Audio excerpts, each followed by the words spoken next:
What's up, YouTube? I'm back. It's Monday morning. As you know, stock market is open. I probably should have said this in the first couple of videos if I'm just truly trying to start from scratch. But the stock market is only open Monday through Friday from 9:30 a.m. until 4 p.m. You do have extended hours, after hours. I think that runs from about 4:30 to 7 or so, I believe, but 4:30 to 8. But it's a little bit different because here I'm in Alabama, and so the stock market for me actually opens up at 8:30 p.m. 8:30 a.m. Central Time, and then we close our stock market at 3 p.m. It's the same thing, but it's just different time zones. So not our stock market, but just our hours of trading is from 8:30 a.m. to 3 p.m. But whatever. Um, but yeah, we're back with another video. I think on the last video we talked about, you know, what are stocks, um, and what you should do before you buy stocks. This video, before we get into like maximizing profits and just trying to get the best out of the best with your investing, or before we even get into what to do when you're losing money, I do want to talk about just making sure we put ourselves in a good position from the get go. Um, and the best way to do that, is to be able to answer the question of why are you buying this stock? What stock should you buy? Um, and what should go into that decision making process. Um, I hear a lot of people say, look around your house if you got a roll of tissue from this place, or if you got, toothpaste from this place, then you should buy this company or whatnot. But I want to say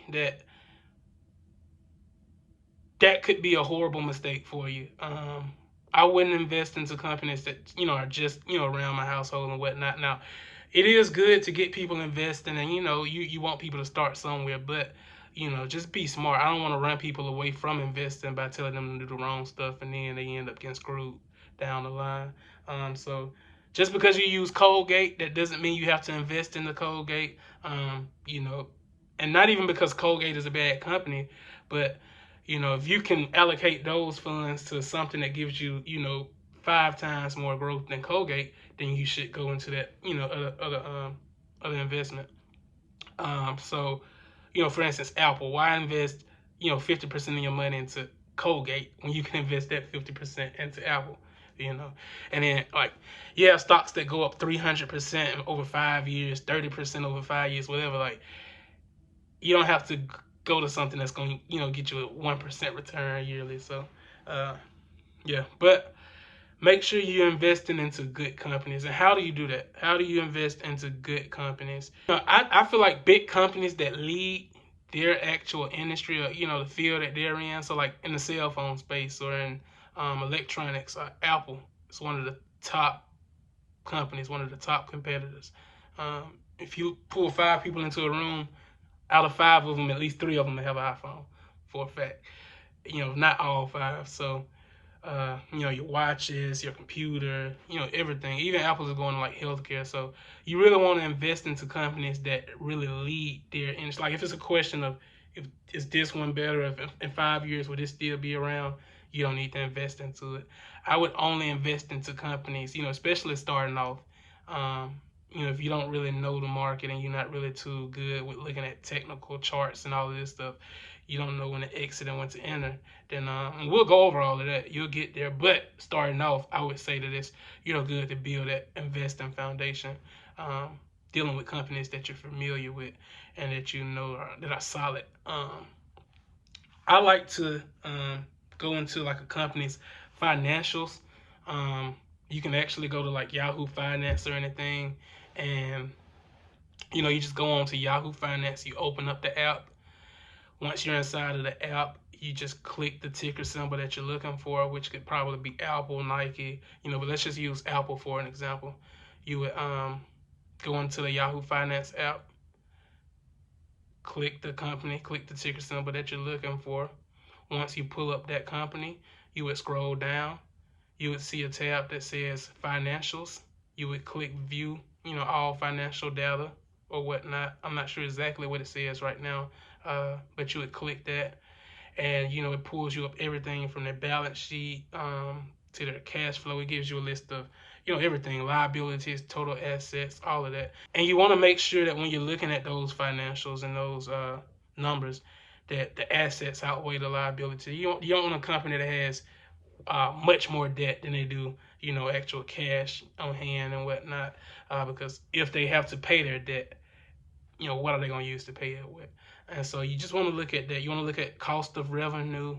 Cost of revenue. We'll go over all of these terms on a later video, but you just basically want to make sure that people are not spending more than they're making, and that they're in position. And if things go wrong, if COVID comes along, that they have a good amount of cash and whatnot. And I'll insert a screen recording to show you how to navigate through that Yahoo Finance app and look at the company's balance sheet. But to avoid all of that, if you just invest into good companies, so I say like Microsoft, Google, Apple, Amazon, just those 4 companies alone are good. They're solid. You don't want to be too widespread anyway, because then you limit how much money you can make. You don't want to have $100 and put 20 here, 20 there, 20 there. Get one company, $100. Apple. Don't go and get Alibaba or something that you don't really know about. I'm not sure if it's a good company or not, but long term you want to go with things that will be there, that you could be in the coma for 10 years, and that when you wake up, that company will still be around. Also, you want to make sure that the companies you're looking at, you want to make sure that they have strong CEOs, strong owners. You want the leadership of that company to be strong. One of the reasons why I haven't invested into Tesla, really yet, is because I want to get in at a good price, and because the owner of Elon Musk, the CEO, he's kind of volatile as far as personality and whatnot. And so it's a great company. It's a great company to invest in. I probably will down the line, but I just want to make sure I get a good entry, because people can be very, very volatile. Some companies can be very, very volatile. Apple and Microsoft, they're not really, that company that falls 20% in a day off, crazy news or something. Like Apple, if it goes down, it's maybe a 2-3% drawdown or whatnot, and that's it. So you're pretty much safe. But some companies, they have a huge drawdown if you're not careful. And drawdown just means the price falls. So yeah, just a strong CEO, a strong owner. I hear a lot of people talk about Tim Cook with Apple. I'm not trying to force anybody to invest in Apple. I keep saying Apple, but that's literally just one of the greatest companies that you could invest in. You also want to make sure that the companies you invest in have the ability to set themselves apart from other companies. This company has this service, and then this company also has this service. You need an X factor that separates the two companies. You need something that you're like, okay, they both offer the same service and whatnot, but this company is gonna be, a game changer because of this one thing, like whatever it is. So you just want to make sure that you have a company that has that niche. So you have Apple. I'm not sure what other brand it is. I guess like Samsung or something. They both offer cell phone service or whatnot of phones, but Apple is taking over the health, like they're entering the health field. They're tracking your blood pressure, your VO2 max, everything. So you just want to make sure that you have a company that can set their stuff apart, that can kind of separate themselves from the crowd. And then lastly, you just want to make sure that companies have a good upside. Some companies, they don't have really too much more potential to grow. It's not that they're a bad company. It's just that they're kind of peaked. They've peaked. They don't really have too much upside, and so you have to look at that. You have to look at, okay, how likely is it that this company will expand, that this company will create something new, that this company will continue to grow. If they can't continue to grow, if they don't have a lot of innovation and whatnot, then it's gonna just kind of trend sideways after a while. So you just want to make sure that the potential, that the future is bright for the company also, as far as financials as well. And so, just to go back down the line, I do not want you to invest into Crest or into Colgate because you have that in your bathroom. Number one, I want us to invest into big companies that lead their industry. Number two, we want companies that have a good, strong reputation. Number three, we want companies that set themselves apart.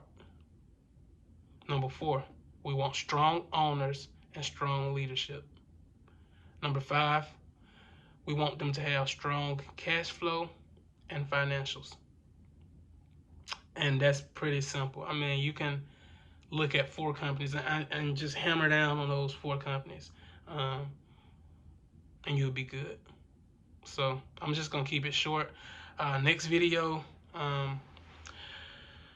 we'll probably go into actually what to do after you buy those companies, like as far as positioning yourself inside of the investment, averaging your price down, getting your cost down on the purchases you've made.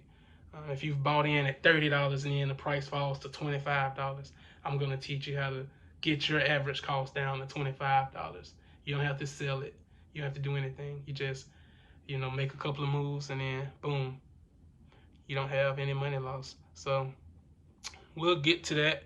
I'm going to end this video, try to get it up and edit it. And, I love you guys. Live to finish.